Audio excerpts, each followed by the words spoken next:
She refused to sit beside him on the flight. The next day, everything changed. The boarding gate for Flight 447 to San Francisco smelled like cold coffee and tired people. Claire stood in the line with her carry-on bag in one hand and her boarding pass in the other, watching the line inch forward the way lines at airports always do, too slowly when you are exhausted, too fast when you are not ready. She was exhausted.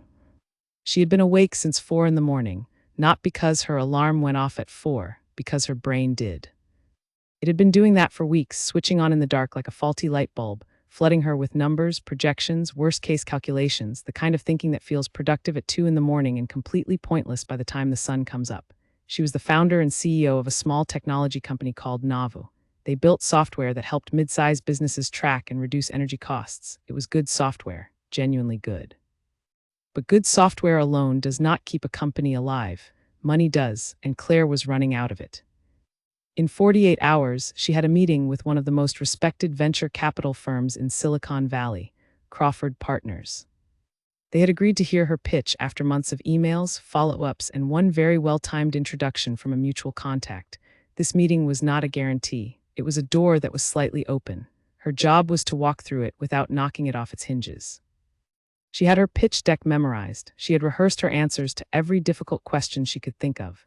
She had bought a new blazer, a very sensible dark navy one, because someone had once told her that navy reads as trustworthy on camera, and she had never fully stopped believing it.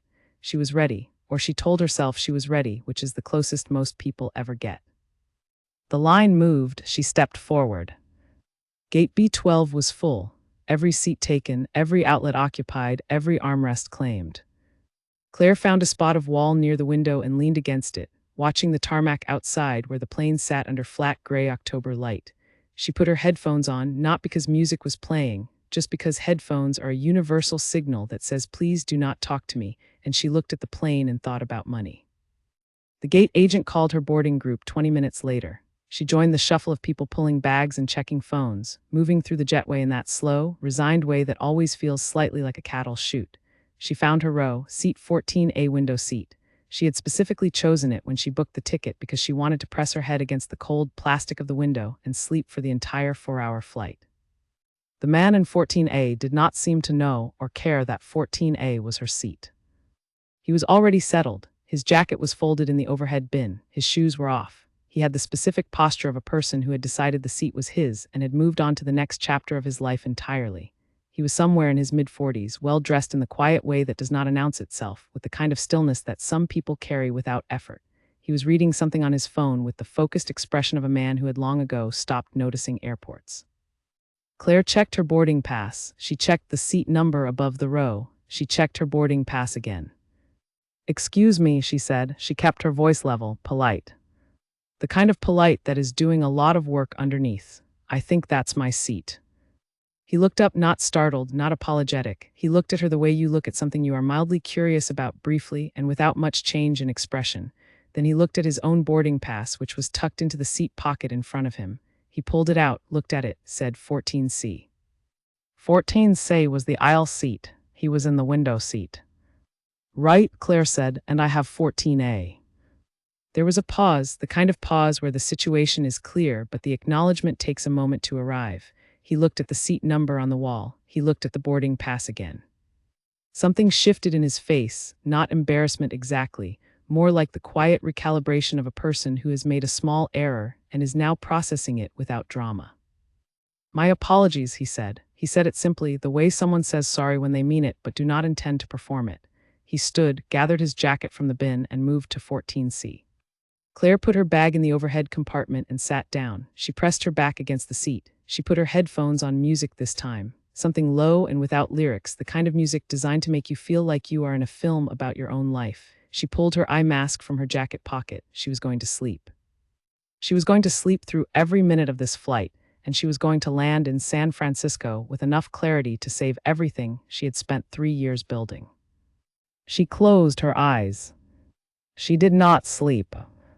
The man in 14C was not loud. He was not disruptive. He did not smell strange or take up her armrest or make phone calls or do any of the things that make airplane neighbors difficult. He sat with his laptop open and worked in silence, but his presence had a kind of weight to it, a quiet. She was aware of him the way you are sometimes aware of a lamp that is on in a room you are trying to sleep in, not blinding, not bothersome, just there. After a while, she gave up on sleep and pulled out her own laptop. She went through her pitch deck for the 11th time. Slide 5 was the market-size slide. She had argued with her co-founder, a lanky and relentlessly optimistic software engineer named Owen, about whether to lead with the total addressable market or the serviceable market. Owen had said lead big, dream big. Claire had said show them you understand the difference between what is possible and what is real. They had compromised. The slide showed both numbers, the large one in a lighter color and the realistic one in bold. She stared at the slide. The realistic number was still a very good number. She believed in it. She just needed to make sure someone else believed in it too. The plane hit a patch of turbulence somewhere over Nevada. Not the frightening kind, just enough to make the overhead bins rattle and remind everyone that they were in a metal tube 30,000 feet above the ground.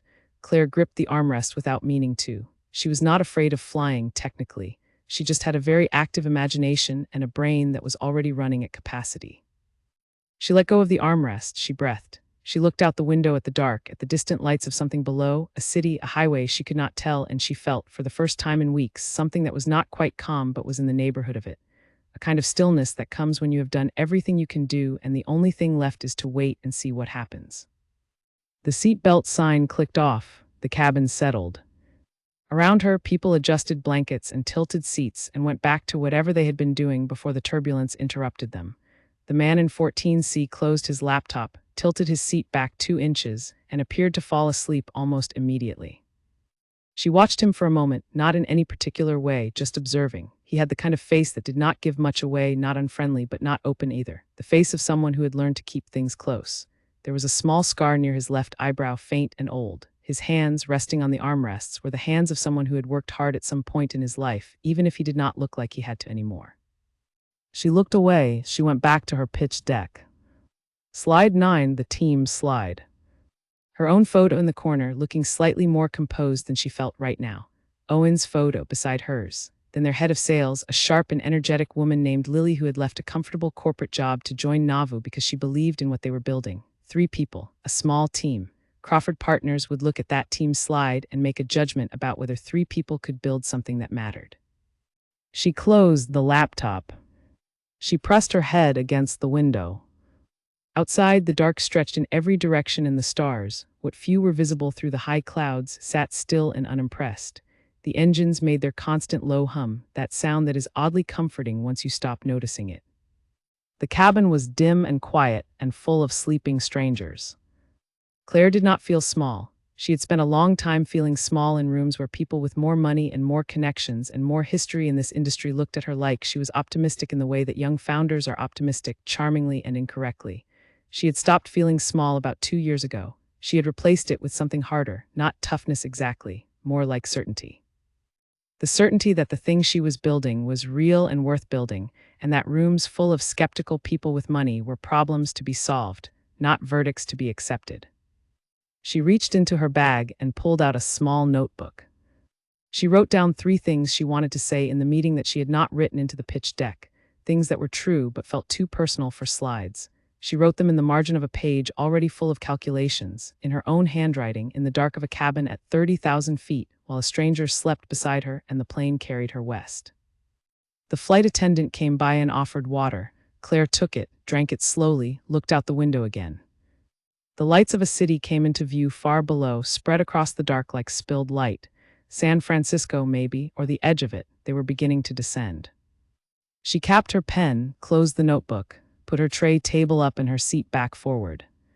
She checked her phone, still in airplane mode, and out of habit, out of the muscle memory of someone who checks her email the way other people check their pulse, she nearly turned it on. She stopped herself. Whatever was in her inbox would still be there when she landed. The meeting was in 22 hours. The pitch deck was memorized. The blazer was packed. She was as ready as she was going to be. The plane banked left and began its final descent. The cabin lights brightened. The seatbelt sign chimed on. Around her, people woke up and reached for their bags and began the familiar ritual of returning to their lives. The man in 14C did not stir until the wheels touched the runway. Then he straightened, reached for his jacket, checked his phone with the quick efficiency of someone reading a situation report rather than personal messages. He did not look at her. She did not look at him. The plane rolled to the gate. The overhead bins opened. The shuffle began. Claire pulled her bag from the bin and joined the line moving toward the front of the plane. She did not look back at row 14. She moved through the jetway and into the terminal, her carry-on behind her, her notebook in her bag, her pitch in her head. She did not think about the man in 14C again. Not for another 16 hours. She woke up in the hotel room to the sound of cable cars. That specific sound, the mechanical grind and bell of them, is one of those things about San Francisco that no description fully prepares you for.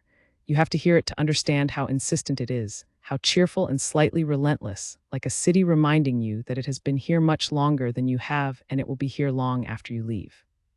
Claire lay still for a moment. The room was clean and modest. She had not booked anything expensive because she was spending other people's potential money and she had principles about that.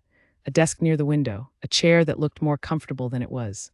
The kind of neutral carpet and neutral curtains that hotels use so that no one ever feels strongly about them in either direction.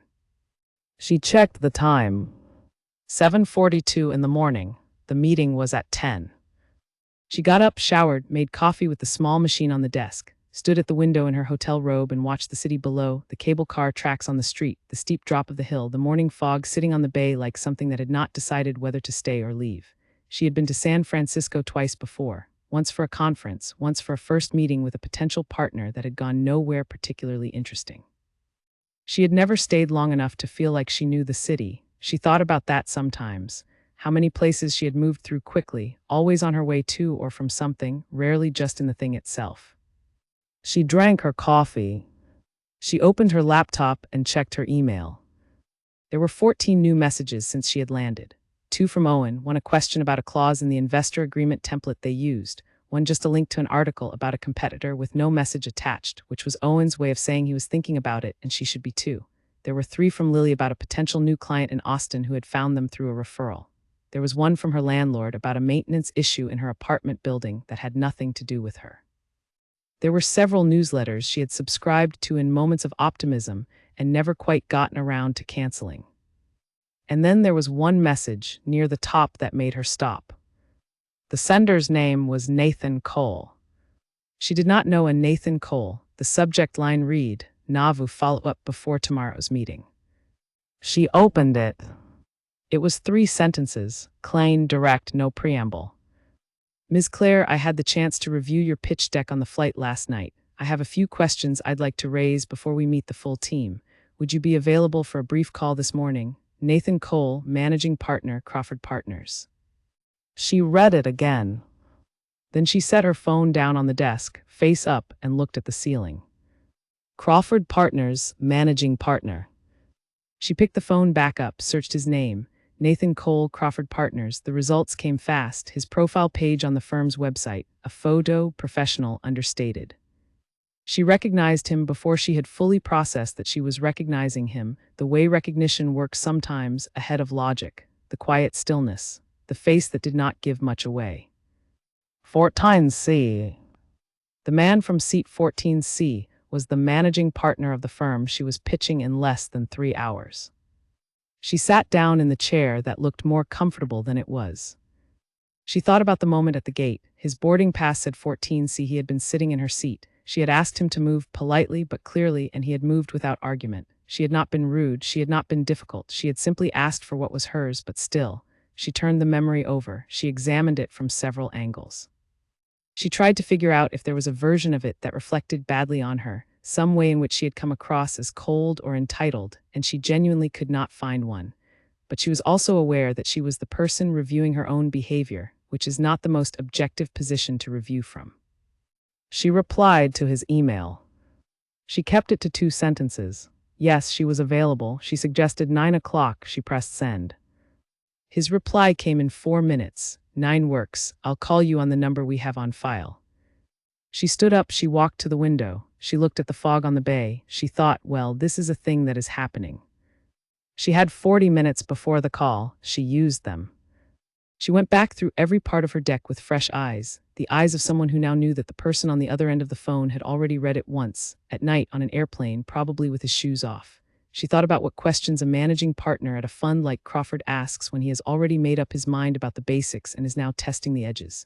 He would not ask about the market. He already liked the market. He had come this far. He would ask about the thing she had been quietly afraid of for 6 months. At 8:58 her phone rang, a San Francisco area code. She answered on the second ring. "Ms. Claire," he said. His voice was the same as his presence, measured, not unfriendly, but carrying no excess warmth. The voice of someone who does not perform enthusiasm. "Mr. Cole," she said.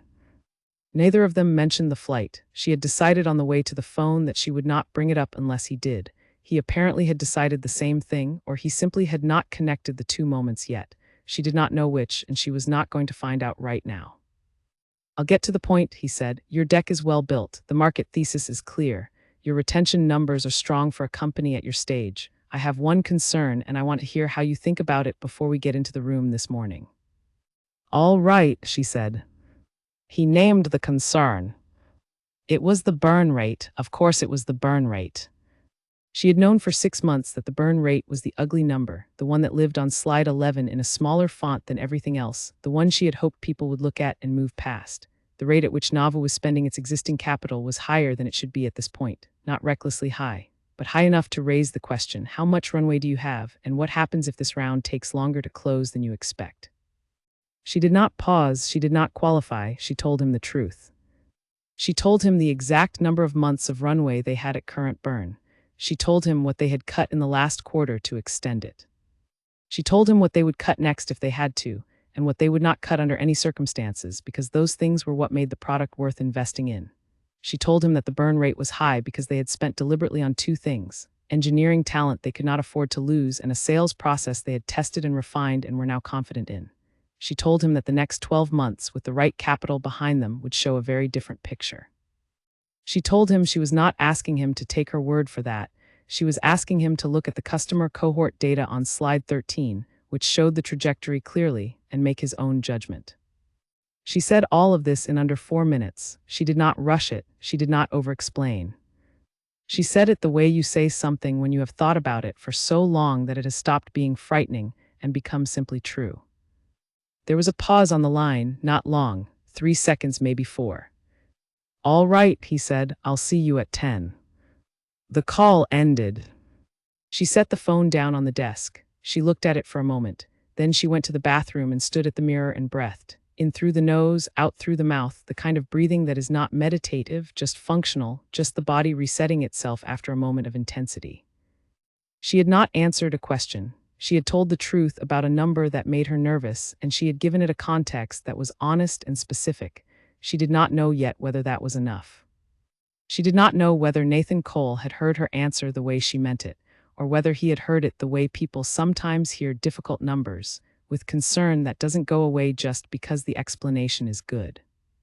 She went back to the desk. She put on her navy blazer. She looked at herself in the mirror on the back of the bathroom door, the blazer, the dark jeans, the face of a woman who had not slept quite as well as she wanted to but was here anyway, was ready anyway.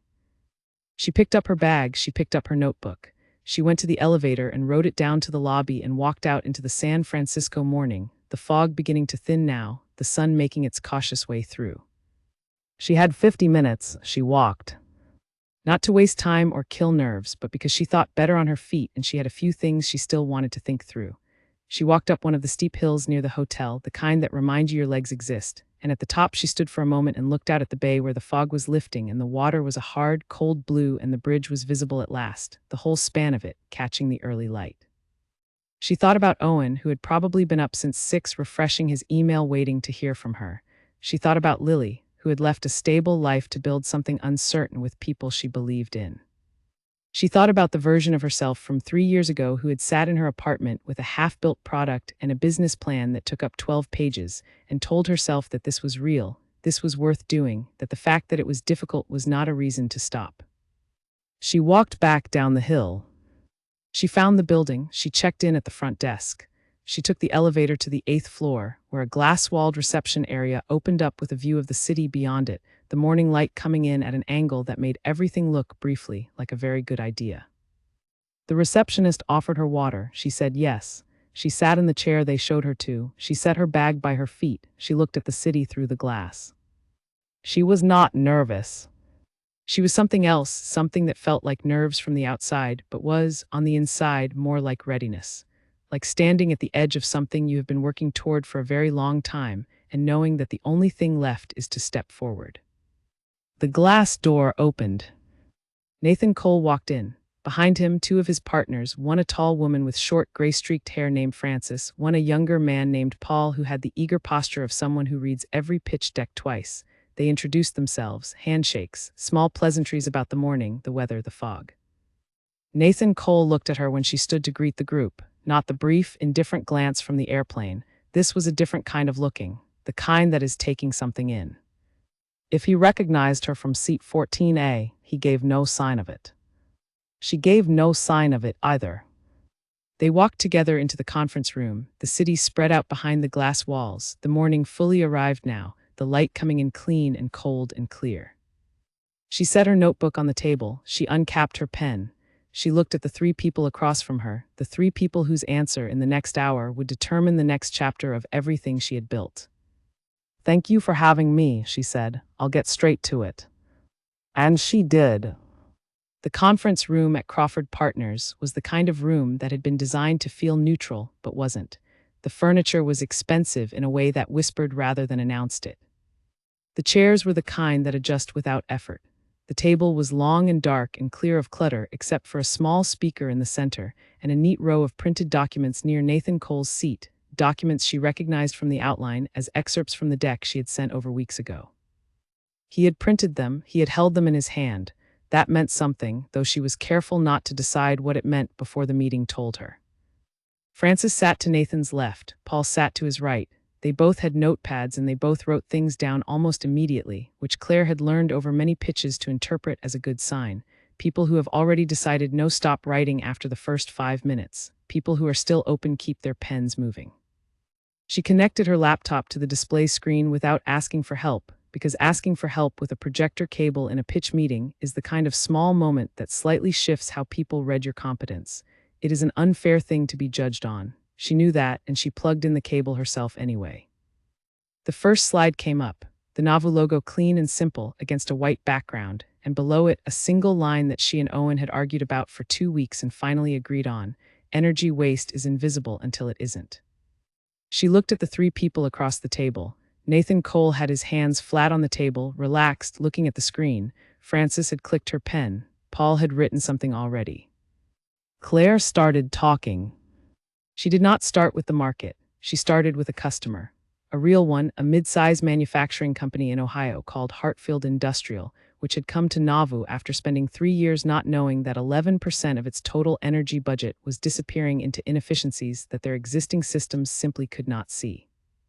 She told the story of what happened when Nauvoo's software was installed, how the data came in, how the pattern emerged over the first 30 days, and what the operations manager, a man named Greg who had worked at Hartfield for 19 years, had said when the report landed on his desk.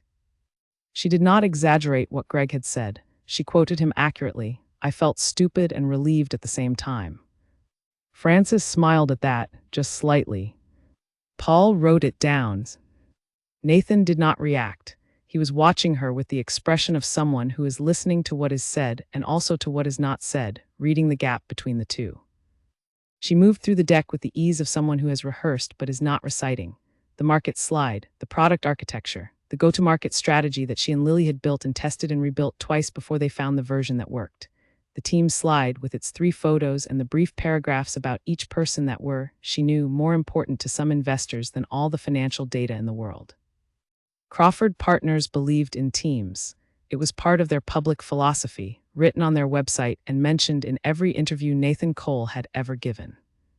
They had passed on larger companies with weaker teams and backed smaller ones with stronger ones. She knew this. She had built the team slide accordingly. But it was slide 11 that mattered most, the financial slide, the one with the burn rate on it. She had already had the conversation with Nathan about it that morning. She knew he had the number. She knew he had held it and turned it over and decided to ask about it before the room, which meant he was not going to ambush her with it. What she did not know was whether his partners had the same question, whether they had discussed it before she arrived, whether the answer she had given at 9 o'clock that morning had traveled into this room ahead of her. She reached slide 11. She did not slow down. She did not speed up. She presented the numbers the way she had learned to present difficult things, clearly, without apology, with the context that made them make sense. She put the burn rate on screen. She said the number out loud. She did not dress it up or soften it with language that was technically accurate but practically misleading. She said, "This is what we are spending per month. This is the runway that gives us. This is what the capital from this round would do to that runway. This is what it would enable us to do within that extended window." Then she said the thing she had written in the margin of her notebook on the plane. "I know this number looks aggressive," she said. "It is, but it is aggressive on purpose. Every dollar of it is in one of two places: the engineering team that built a product our customers do not want to leave, or the sales process that we have tested until we know what works. We did not spend aggressively on things that felt important. We spent on things we could prove." She paused. You can look at the cohort retention data on the next slide, and you will see what that spending produced. She clicked forward, slide 12, the retention numbers: 87% customer retention at 12 months, 91% net revenue retention across the same period. The room was quiet for a moment. Not the uncomfortable kind of quiet, the kind that happens when numbers land and people need a second to absorb them. Frances spoke first. She had a direct, unhurried way of speaking, the kind that comes from decades of sitting in rooms like this one and asking questions that matter. She asked about the sales cycle, specifically about the gap between first contact and signed contract, and whether the current process could be compressed without losing the consultative approach that seemed to be driving retention. It was a good question, a precise one, the kind that comes from someone who has read the deck carefully and found the one place where the logic could be pushed. Claire answered it. She told Frances about the 3 versions of the sales process they had tested, the average cycle length of each, what had shortened the cycle, and what had lengthened it. She told her the number they were targeting for average cycle length by the end of the next year, and what would need to be true for that to happen. Paul asked about competition, specifically about 2 larger, better-funded companies in the same general space. Claire had expected this question.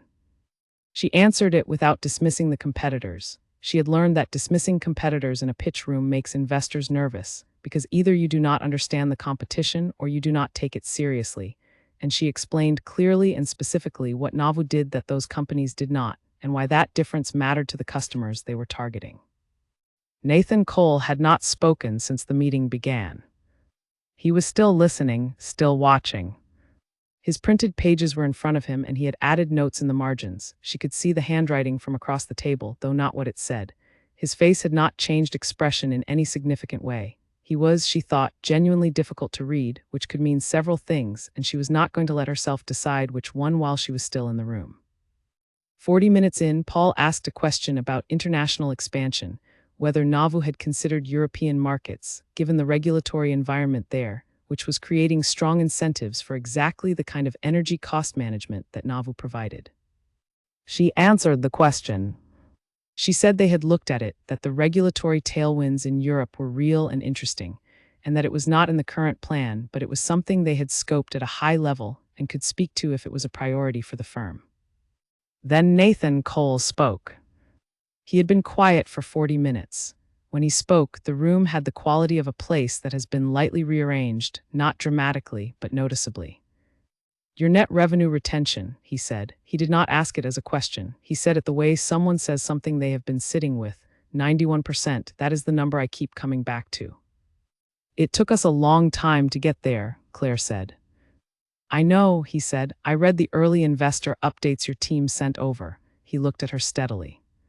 There was a quarter in there where it was 68. There had been, she had not put that quarter in the deck. It was not a lie of omission. It was in the historical data any serious investor would have access to if they requested it, and Crawford Partners had requested everything. "Yes," she said, "Q3 of our second year. We had 2 enterprise customers churn in the same month. Both for the same reason, our reporting interface was not giving them what they needed to bring the data to their board." "What did you do?" "We rebuilt it, not the back end, the front end, the part the people in the room with the power see. It took us 11 weeks and we deferred 2 other features to do it." She paused. "Our retention the following quarter was 82%. We have not gone below 85 since. Nathan Cole nodded, just once. It was a small gesture. It did not tell her everything, but it told her something. Francis asked one more question about the use of proceeds, how exactly the capital they were asking for would be allocated and over what timeline. Claire walked through it line by line. She had a detailed breakdown and she did not rush through it or summarize it. She gave Francis the specifics because Francis was asking for specifics, and the only correct response to a good specific question is a good specific answer. And then the questions stopped. Not in the way that questions stop when a room has run out of things to wonder about and is simply being polite. In the way they stop when the material has been covered and what is left is the decision. Nathan Cole closed the pages in front of him. He did it the way a person closes a book they have finished, with a kind of finality that is also somehow a kind of satisfaction.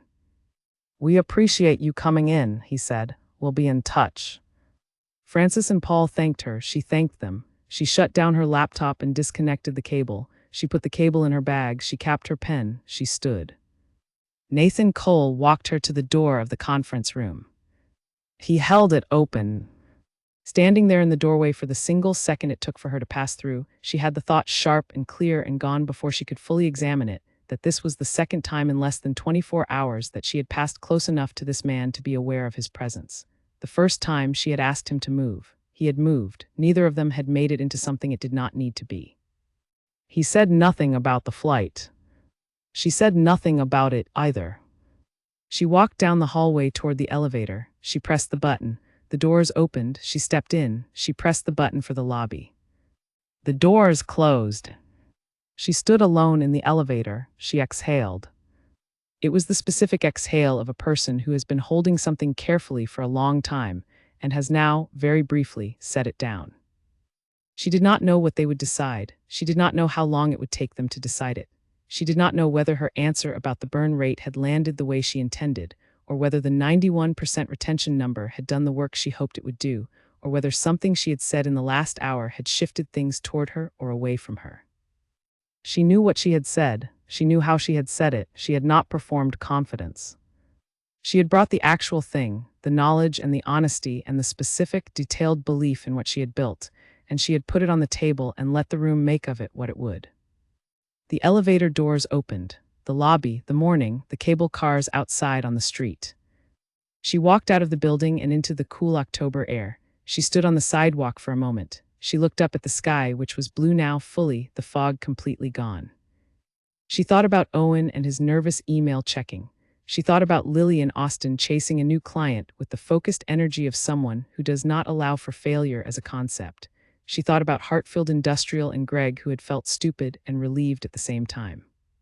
She thought about the 11 weeks they had spent rebuilding an interface because two customers needed something different from what they were getting, and how that decision, which had felt at the time like a defeat, had become the foundation of the number that Nathan Cole had come back to in a conference room 8 stories up on a clear October morning.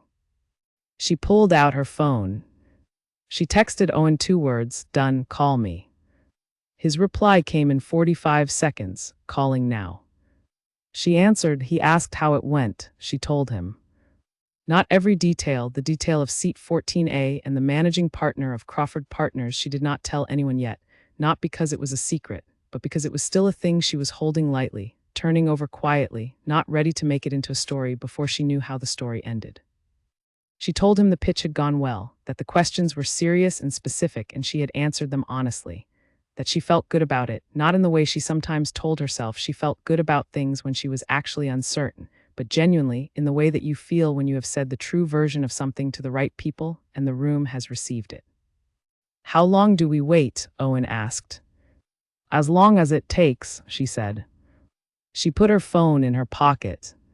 She walked back in the direction of the hotel, through the city that had been here long before her and would be here long after, through the streets that went up and down at angles that still surprised her, past the cable car tracks and the coffee shops and the tourists looking up at things that people who live here have stopped noticing. She walked, she breathed the cold air. She was still in it, the waiting, the not knowing, but she was in it with her eyes open and her hands steady. That was enough. That was, for now, more than enough. Claire was in the lobby of her hotel, pulling her carry-on toward the front desk to check out when her phone rang. She looked at the screen. A San Francisco area code, the same one from that morning. She stopped walking. She answered. Ms. Claire, Nathan Cole's voice was the same as it had been at 9 in the morning, measured, without ceremony, no warmth added and none subtracted. I am going to be brief because I know you are heading to the airport. She did not ask how he knew that. She had mentioned her flight time at the end of the meeting, in the small logistical moment when people exchange the details that end a meeting. He had remembered. She filed that away without comment. I want to let you know before you travel, he said, that we have had a brief internal conversation. We would like to move forward with the term sheet. You will receive it by email this afternoon. She stood in the lobby of the hotel. The man at the front desk was watching her in that polite, neutral way of front desk staff who have learned to read the difference between a guest who is ready to check out and a guest who needs another moment. He gave her another moment. Thank you, she said. She said it simply, without the rush of emotion that was behind it. You know your business, Nathan Cole said. The retention number is real. The reason it is real is clear in the way you talk about what went wrong before it was real. A pause. We back people who know the difference between a problem and an excuse. She said, I have never been able to afford the luxury of an excuse. He said, I know. The call ended. She stood there for another moment. The lobby around her was doing its ordinary morning things, a couple near the door studying a paper map, a man in a suit waiting for a car, the front desk staff doing the quiet work of hotels. None of them knew what had just happened. None of them had any reason to. She walked to the front desk. She checked out. She thanked the man behind the counter. She went outside, got into the rideshare she had booked, and sat in the back seat as the car moved through the city toward the airport. She texted Owen, "It's happening." His reply took 11 seconds. She counted. Then tell me everything. Are you serious right now, Claire, Claire? She smiled. She typed, call you from the gate. She looked out the window. The city was moving past, the hills, the painted houses, the water catching the afternoon light as they got close to the bridge. She thought about the term sheet that was coming. She thought about what it would mean for the team, for the timeline, for the product roadmap she and Owen had been holding loosely for 6 months waiting for this to make it real. She thought about Lily and Austin and what this news would mean for the conversation she was already having with that potential new client. She thought about Nathan Cole. She had not expected to think about him as a person rather than a function, a gate, a decision, a yes or no at the end of a process, but the comment he had made on the call stayed with her. We back people who know the difference between a problem and an excuse. It was a precise thing to say, the kind of thing that is also a kind of self-description, a glimpse of the framework the person uses to understand the world. She wondered not for the first time since that morning whether he had made the connection. The seat, the flight, the woman who had asked politely and clearly for the seat that was hers and then gone 3 rows back and worked in the dark for the rest of the flight. She had not asked, he had not said. The meeting had happened on its own terms, which was the only way she wanted it to have happened. The car reached the airport. She thanked the driver. She went through check-in, through security to her gate. She was early. She found a seat near the window, her carry-on beside her, and she called Owen. He answered on the first ring. Tell me everything, he said. She told him all of it this time, the email that morning, the call before the meeting, the burn rate question, the retention slide, Nathan Cole sitting across the table with his printed pages and his careful watching, Frances and her question about the sales cycle, the elevator ride down, the lobby, the sidewalk. She told him about the second call 20 minutes ago, the term sheet, this afternoon's email. Owen was quiet for a moment when she finished. He was not often quiet. His usual mode was words arriving faster than he could organize them, ideas tumbling over each other on their way out. The silence lasted maybe 4 seconds. We did it, he said, not loud, not dramatic. Just the words placed carefully, like setting something fragile down on a table. We did it, she said. How do you feel? She thought about it. She looked out the window at the tarmac, where planes were moving in their slow, purposeful way, each one going somewhere, each one carrying something that mattered to someone. Like I want to go home, she said, and then start. Owen laughed. Yeah, he said. Yeah, same. They talked through a few things, the term sheet review process, the lawyer they used for these agreements, a preliminary list of the things they would do first with the capital. Owen had already made a list, of course he had. She had made one too in the back of her notebook, somewhere around 30,000 feet the night before. in the dark while a stranger slept beside her and she could not. Their lists, when they compared them, were almost identical. Two people who had spent 3 years building the same thing tended to think in the same direction without having to coordinate it. Her gate began to board. She told Owen she had to go. He told her to text him when she landed. She said she would. She boarded the plane. Her seat this time was a window again. She had requested it. And when she reached her row, the seat was empty and clearly hers, and no one was sitting in it. She put her bag in the overhead bin. She sat down. She put her headphones on. She did not put the eye mask on. She did not try to sleep. She looked out the window as the plane pushed back from the gate, as it taxied across the flat gray afternoon tarmac toward the runway, as the city appeared outside the window at an angle, the bay, the hills, the bridge, the place where in the last 48 hours something had shifted permanently in the course of something she had spent 3 years building. She thought about the story the way she was already going to tell it, not the investor version, not the professional version that starts with the pitch and ends with the term sheet, the real version. The one she would tell 6 months later, in a room full of other founders, women who were in the middle of their own 48 hours, their own overnight flights and nerve-filled mornings and conference rooms where they had to stand in front of people with money and say, "I know what I am doing. I built something real. Please help me make it larger." She would tell them about the seat, about how she had noticed his boarding pass said C, and he was in 14A, and she had asked him to move, not because she knew who he was, not because she was performing some version of confidence she had rehearsed, but because she was tired and the seat was hers, and she had stopped a long time ago trading her small rights for the comfort of not asking. She would tell them that he was the managing partner of the fund she was about to pitch, that she had not known that until the next morning, that the pitch had happened anyway, on its own terms, because it had to. She would tell them that she had stood in front of a room and given the honest number, the ugly one, the one she had been quietly afraid of for 6 months, without dressing it up or hiding inside language that was technically true but practically misleading. She had said it clearly and then shown them what the spending had produced, and she had trusted the room to make its own judgment. She would tell them about the elevator ride down, the exhale. She would not tell them it was easy. She would not tell them the result was guaranteed by the honesty, or by the retention slide, or by anything she had done. She had done everything she could do, and then she had waited, and the answer had been yes. There were other founders who had done everything right and heard no. She knew that. She did not want to make a parable out of something that also involved luck and timing and the particular shape of one October morning in a city she had visited twice before without ever feeling like she understood it. What she would tell them, what she did tell them, 6 months later, in exactly those words, was the thing she had said on the phone to the friend who had asked her how she felt when she got the news. She had said, like the version of me who refused to quietly accept a smaller thing than I was owed was the same version of me who walked into that room. She had said, I do not think those two things are unrelated.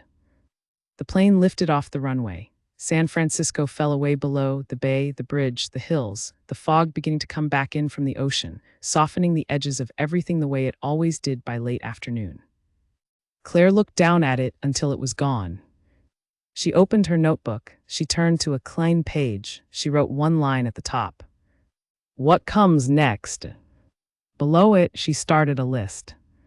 She wrote until the flight attendant came by to offer water and a small bag of pretzels, and she said yes to both, and she drank the water and ate the pretzels and kept writing, because there was a great deal to plan and the flight was 4 hours, and the thing that had been a possibility was now a fact, and the only question left was what to build with it. The plane hummed through the afternoon sky. She wrote. Outside the window, the country spread below her in its enormous, complicated way, city, suburb, farmland, mountain, desert, the whole vast breadth of it going on in every direction with its own business, its own ongoing stories of people building things and losing things and trying again. She was part of it. She had always been part of it. She pressed her pen to the page and continued. The seat beside her was empty. It stayed empty the whole way home. And this time she did not notice.